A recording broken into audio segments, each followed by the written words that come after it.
Hey guys, Rob here and welcome back to the channel. Today you join me for episode 29 of How It Was Made, and this is a replica of the 35th anniversary Lamborghini Diablo. Now there's only 9 of these real cars in existence and they were commissioned by a Swiss Lamborghini dealer, and the model I am going to replicate is an exact replica of this car and colour scheme. Now I'm using an Auto Art 1/18 scale Lamborghini Diablo SV that I bought cheap off eBay, and I'm using some parts from Auto Art Spares, namely the dashboard and these headlights. Links in the description to that store. Next I disassembled the whole model into all its separate pieces, which was relatively easy, and firstly I made a start on the side skirts. So the actual angle of the opening of the vent is different. It angles down instead of up, so I just used some styrene sheet and then used some Tamiya putty to fill it and make it nice and smooth. So this is a reasonably easy modification to do, and this is how I usually tackle it. Next was the interior pan, so I cut off the original dashboard, and remarkably the 6.0 dashboard fits in and meets up with the existing center column, so that is a relatively easy fix. Moving on to the engine, I used a little bit of black panel line to dirty up the engine block.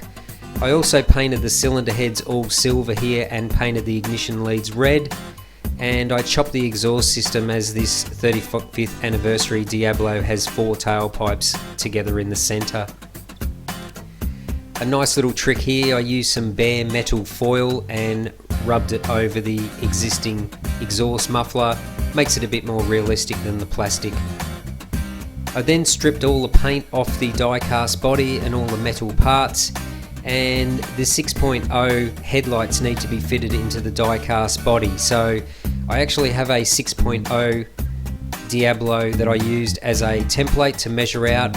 I cut out the openings in the body with the Dremel and then used a file to file flat the front openings where the headlights sit.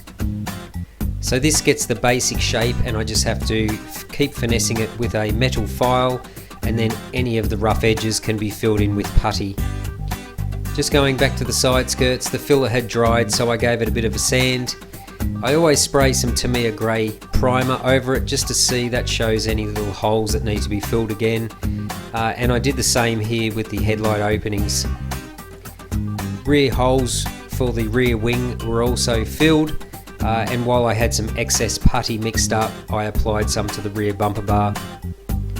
The putty was sanded in the openings of the headlights to make sure the headlight lenses fit in there. A little bit more finessing, but you get the idea of how this type of modification works. A little bit of putty to be added into the corners of the headlights, but you can see all this once you put some grey primer on there, same as the side skirts here. Once it's filled and sanded, a bit of grey primer will actually show what needs to be done. Moving on to the rear of the body here, I sanded some of that putty down to the original shape of the bumper bar. Now the original SV bumper bar hangs out at the back. The 35th anniversary is flush, so I had to move it back towards the wheel arch and trim some off the inside opening. Now is a little trick I tried. I had to add some putty to the top of the bumper bar, so I rubbed some Vaseline on the body side of it, and then when I push the putty in there, it doesn't stick to the body, and I could then remove this part that has the putty attached. Now I thought I'd tackle the rear wing. I'm just using some 1mm styrene sheet. I just use a gas lighter and heat up the styrene and then bend it around the barrel of a marker pen, as you can see here, and then I just trim it down to get it sitting close to where it should be on the body. As you can see here, I've cut out the center flap, which is raised up, and I will work on that later. Now I then add some 2-part Tamiya putty to the sides of the wing and let that dry. Now I mark out where I need to cut, and I cut out the excess putty with a fine X-Acto knife, and then I can keep moving forward. A little bit of sanding and some filing to get a little crease line in there. As you can see, there's some little chunks missing on the edges, and you just have to go back and add some more putty. I have to totally reshape the bottom of the bumper bar, so I've added a heat more putty on that one as well. And here you can see I've done some final sanding of that Tamiya putty to get the side shapes of the rear wing, which I'm pretty happy with. I did come back and add a little bit more fine filler just to smooth it out a little bit, but the shape is basically there. So it's amazing what you can do with a little bit of styrene sheet and some Tamiya putty. Back onto the rear bumper bar, and I've sanded all of the face flat with a sandpaper on a sanding block, and then I've taped it back to the body. This way I can start looking and referring back to the pictures of the real car, and then I can start scaling the size where I need to cut and the shape of the bumper bar, which I've done there. I then roughly cut it out with a Dremel with a fine cut-off wheel. You can see the underside where it's all been cut away, and then I can start do the final shaping of this rear bumper bar. Cut out the center, filed that out with a round file in the corners, and test fitted the exhaust outlets. Pretty close, just need to open up the outlet a little bit more, and this is quite a bit more sanding. There's still a couple of little spots there, as you can see, highlighted by the grey primer, and I go back with some Tamiya fine putty and skim all those areas, let that dry, and then I can sand it again. Decided to do a little bit of painting here. There's a little bit of yellow details on the interior, and back onto the rear bumper bar, back onto the interior, sorry, jumping back and forward here. Just a little bit of white Tamiya primer, and then the body was actually sprayed in white 2K primer. The interior here was just sprayed in a yellow base coat, which is for 2-pack paint. I then mask up the areas that are yellow that need to be black. Also, the seats here require a yellow pinstripe, so I tried a new method there to put a fine piece of tape on there and spray the seat black, and then remove the tape, and that leaves a fine yellow pinstripe line. So worked reasonably well, but as you can see here, this gives the two-tone yellow and black interior of the model. Just a little bit of sub-assembly here, putting the steering column back in, seat belts, gluing the seats back into the interior pan and the gear shifter, and the door trims are ready to go at a later stage. So that is the interior. Pretty happy with how that came out. Not a lot of work required on there, and I painted the body in Lamborghini Giallo Midas, and put a couple of clear coats over the top of the paint. I also painted the center of the wheels yellow as per the real car, and reasonably happy with how all the paintwork came out on this model. A little bit of fine hand painting with some matte black paint just to do all the little detail trims. Not easy to get a straight line, but overall reasonably happy. Reusing the plastic centerpiece there with the mesh on it for the rear tail lights. Here I've glued the door handles back into the door trims, the upper frames glued on, and the inner door trim panels glued back on. I then added some real photo etch mesh behind the vent openings, and just did some black paint outs in matte black paint behind the body. A little bit of hand painting of some red rear stop lights there, and some matte black painting of the inside of the engine lid. Fitted the tyres back onto the Auto Art rims, painted the lug nuts black, and test fitted the headlights back into the body.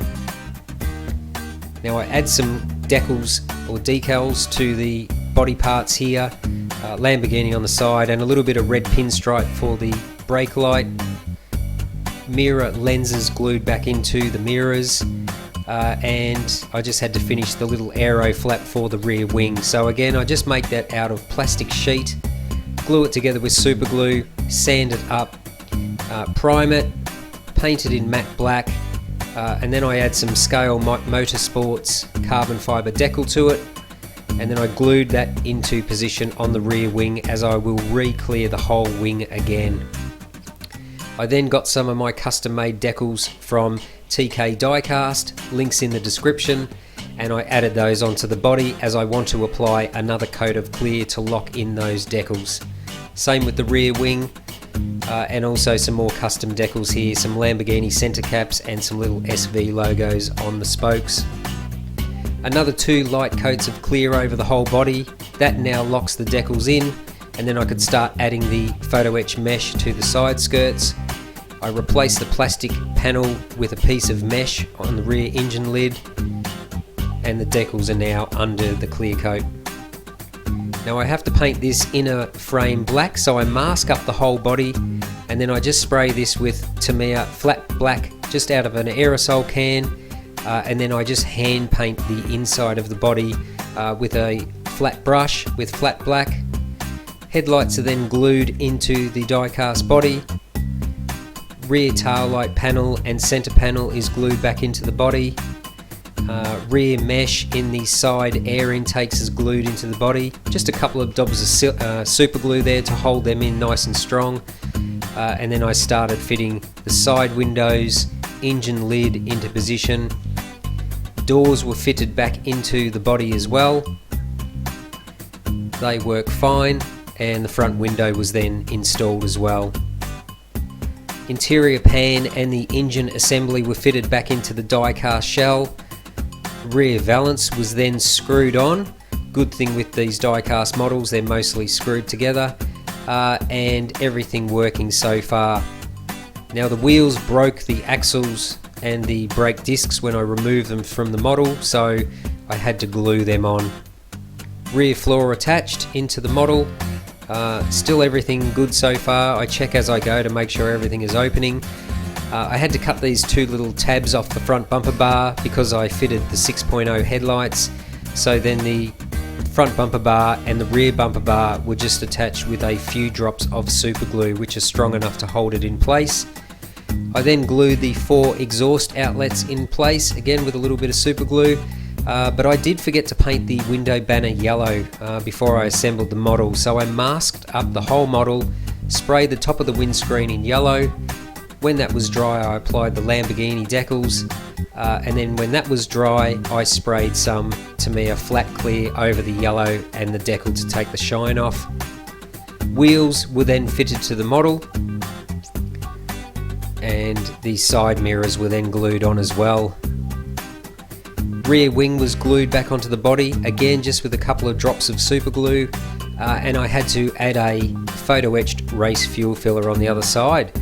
And that's basically the completion of the model. So although it was not a super hard model to build, most of the modification of the model was actually in the rear wing and the rear bumper bar. Most of the other mods were quite simple. So this is the finished model in my photo box. So overall really happy. I'm still missing the Lamborghini emblem on the front. I was out of stock of those, so just waiting for one of those to arrive. But overall pretty happy with how this model came out. So as I said, it was basically the rear wing and rear bumper bar were the biggest modifications of this model. Maybe the headlights you could consider a big modification as well, but the rest of the model was pretty much just a disassemble, a repaint and a reassemble. So as I said, overall really happy with how this came out. No one ever made an opening version of this model, so I've created another one-off model for my collection, and I love this colour, Lamborghini Giallo Midas. I think it really suits the Diablo well. So yeah, that is the How It Was Made episode 29 of this 35th anniversary Lamborghini Diablo model. I hope that gives you a little bit more insight into what is possible with modifying die-cast models, and I've got plenty more in the queue to build, and I will reveal those in time as they get built. So I hope you enjoyed today's video. If you're new to the channel, why not subscribe? If you like the video, smash that like button and stay tuned. Plenty more model reviews on the way, and plenty more custom models to show you guys as well. So until next time, thanks for watching Rob's Model Cars.